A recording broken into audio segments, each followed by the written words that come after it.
la primera que yo, bueno, mucha gente dice que es la Ifigenia Cruel de Alfonso Reyes, pero no es.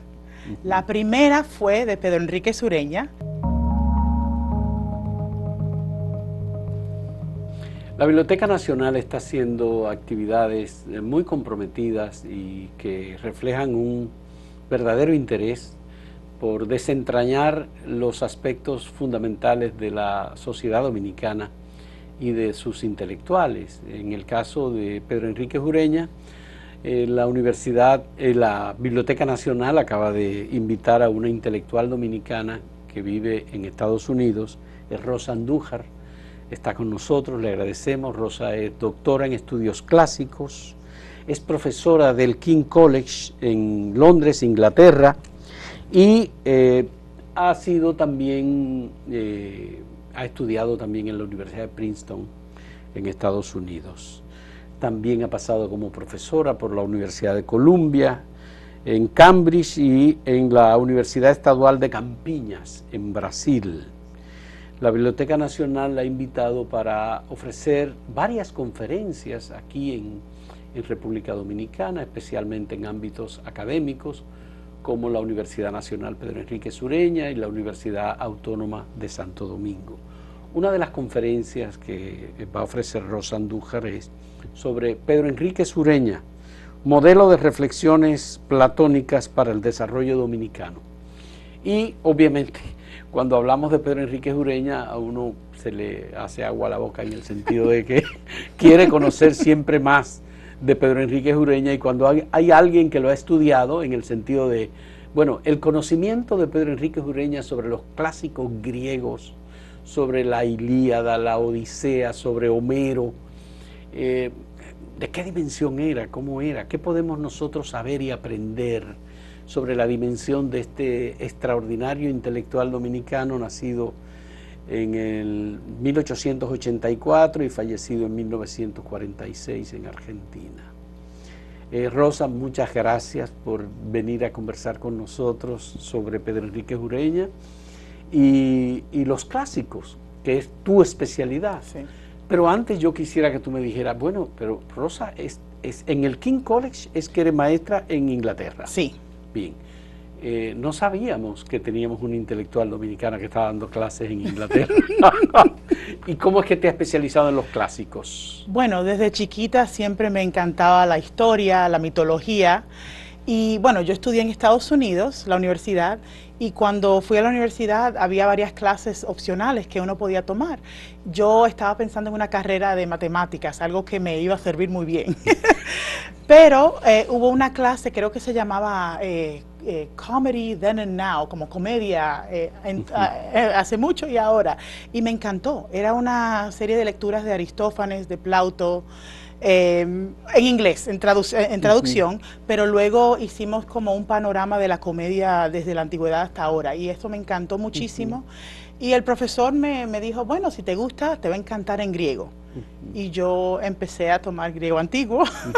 No sé, porque obviamente los romanos, que fueron los que mantuvieron un imperio que se expandió por prácticamente todo el mundo, asumieron la cultura griega, ¿verdad? La incorporaron, el idioma lo estudiaban las clases altas, el griego.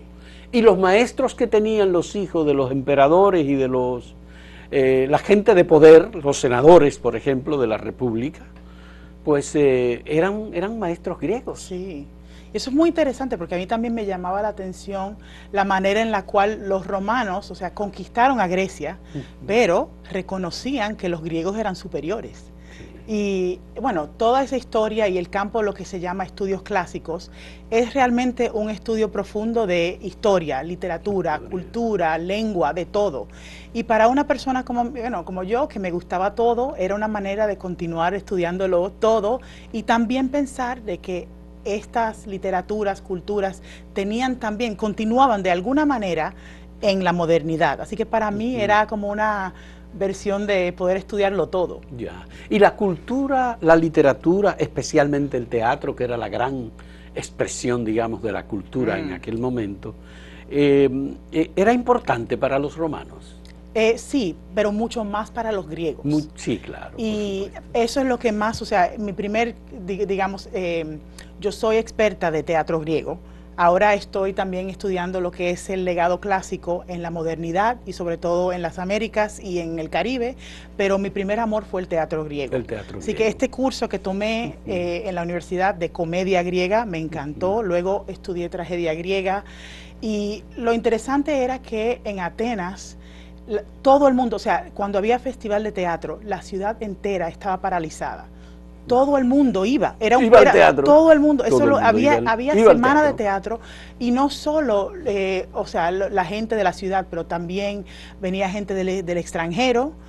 Mucha gente le tenía que pagar en ese entonces a Atenas como un impuesto, digamos. Un impuesto, y sí. Todos ellos también iban al teatro. O sea, era un festival que embarcaba la ciudad, casi el mundo entero, digamos. ¿Era Plauto el más prolífico de los escritores de teatro griego?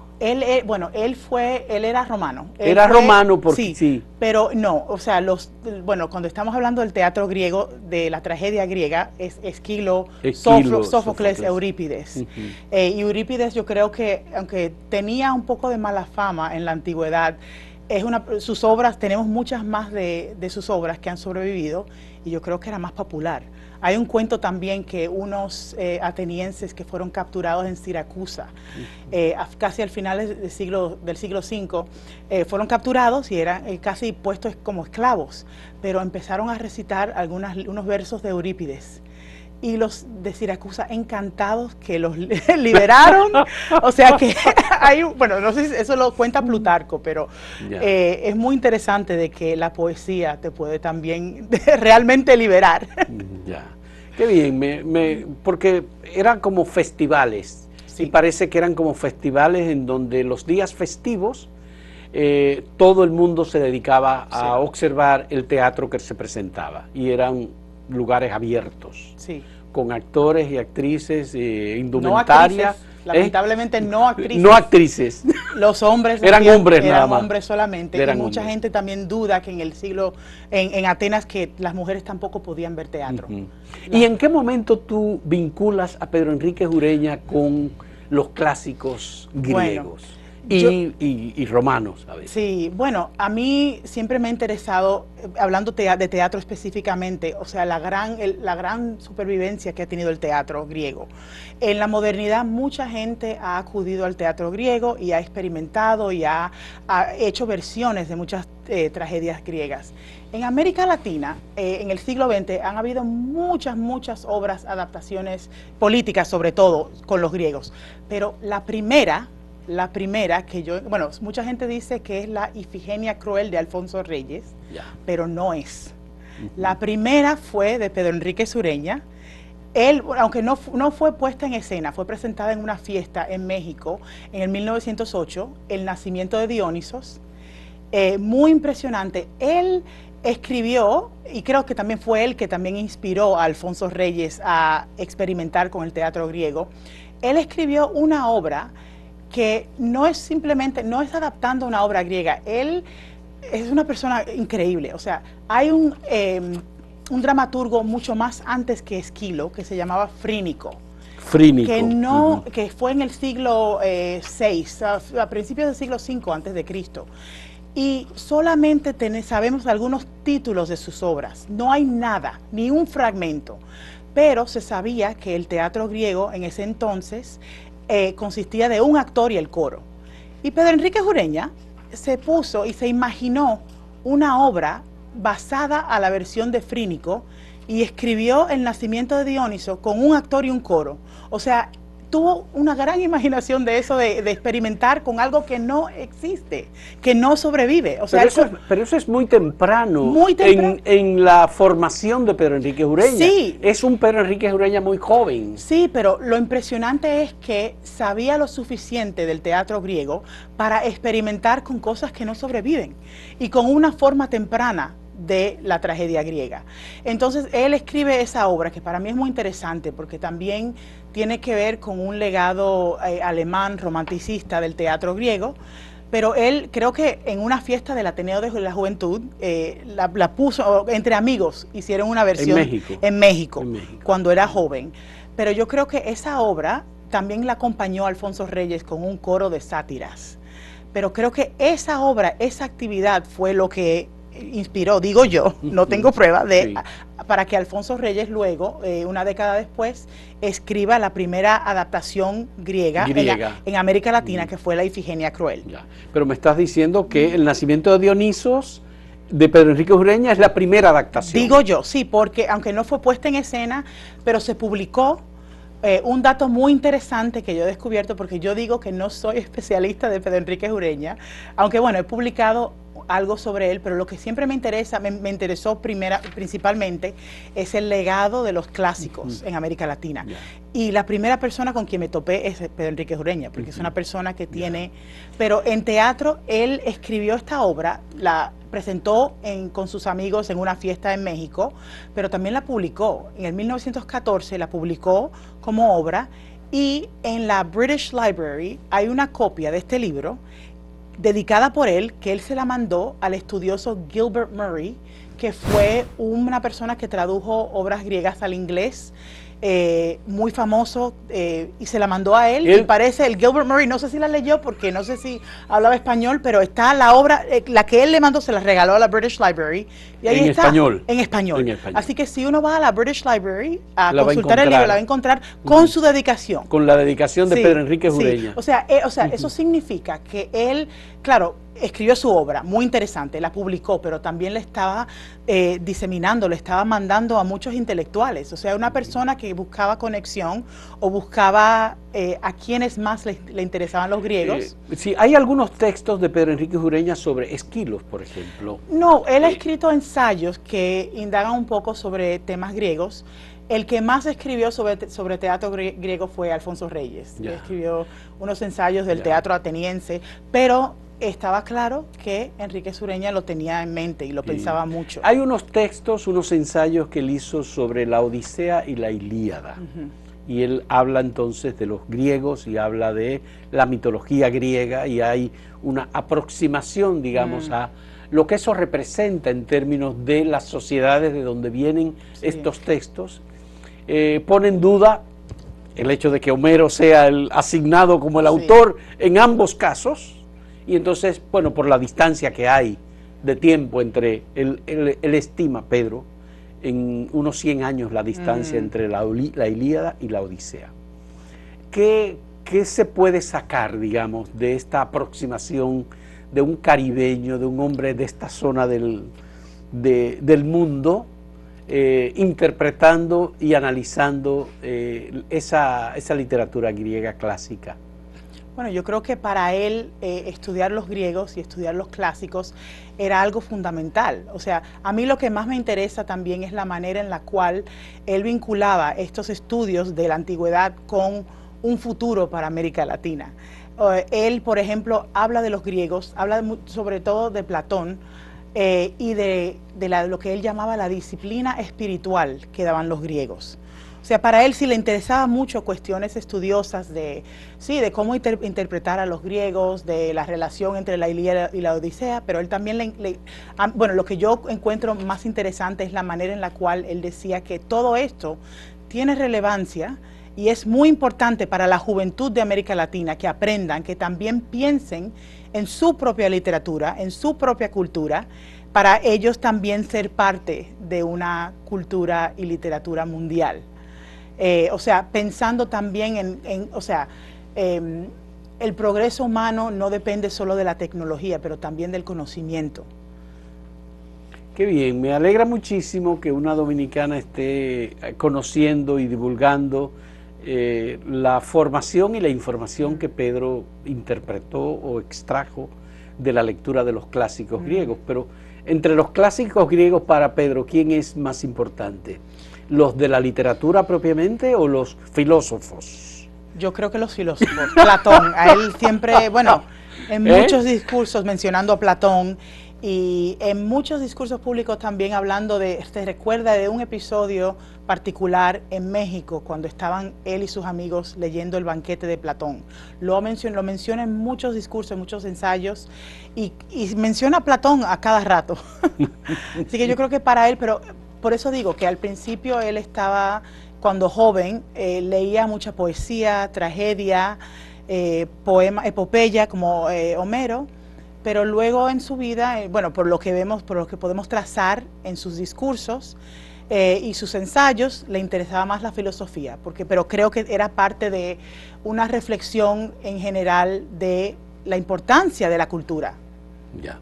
La filosofía griega es, digamos, el fundamento de todo lo que deviene en términos culturales en la tradición occidental. Sí. ¿Verdad?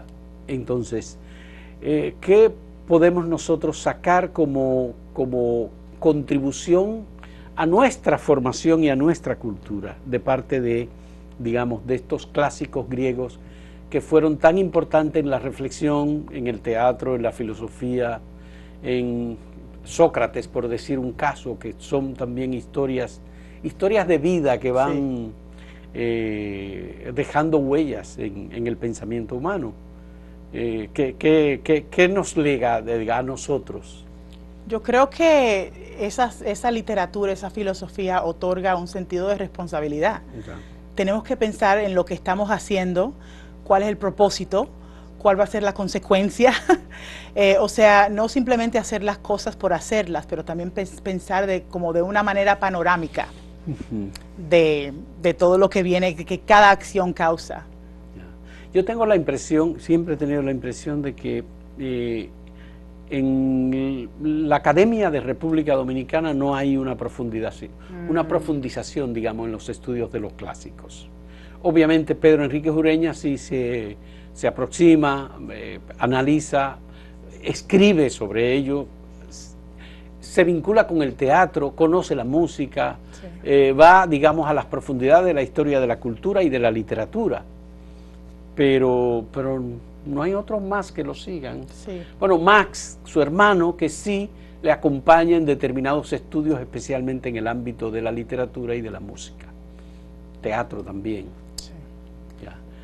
¿A qué se debe que nosotros estemos, no es de espalda exactamente, pero de lado, de esa cultura clásica? Las humanidades en general tienen mala fama de que no llevan a una carrera o que no tienen propósito o no llegan al progreso, no sé. Pero bueno, no sé, porque también ese problema, o sea, claro, en muchos países sí ha habido este interés en humanidades, en filosofía, en literatura. Pero hasta ahora dicen que a la gente le interesa más las ciencias, sí, la tecnología. No, pero yo hablo de la academia, yo hablo de la academia, sí, estoy hablando de las universidades. Aquí tenemos una universidad que lleva el nombre de Pedro Enríquez Ureña. No sé.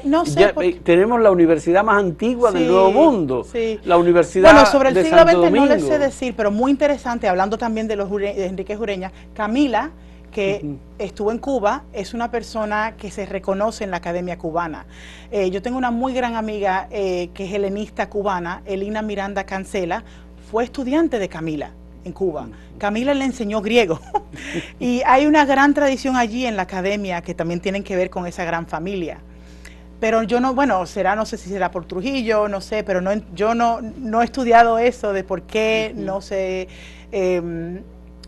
empezó a estudiar las humanidades aquí de manera seria, porque casi en en muchos países, incluso latinoamericanos, en Argentina, en México, en Brasil, se estudia no solo la filosofía, pero la literatura y la cultura.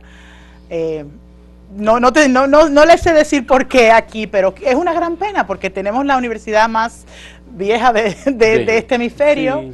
Sí. Y lo que son los estudios clásicos, digamos, es la disciplina más antigua de Bueno, uno de los grandes problemas que tenía Pedro Enríquez Ureña era tener acceso a los libros. Sí. Y uno ve que él dedica tanto tiempo a pedirle libros a personas, a mandar a comprar libros para que se los traigan o se los lleven a los lugares, o se los dejen en ciudades que él iba a visitar en el futuro, como Nueva York, por ejemplo.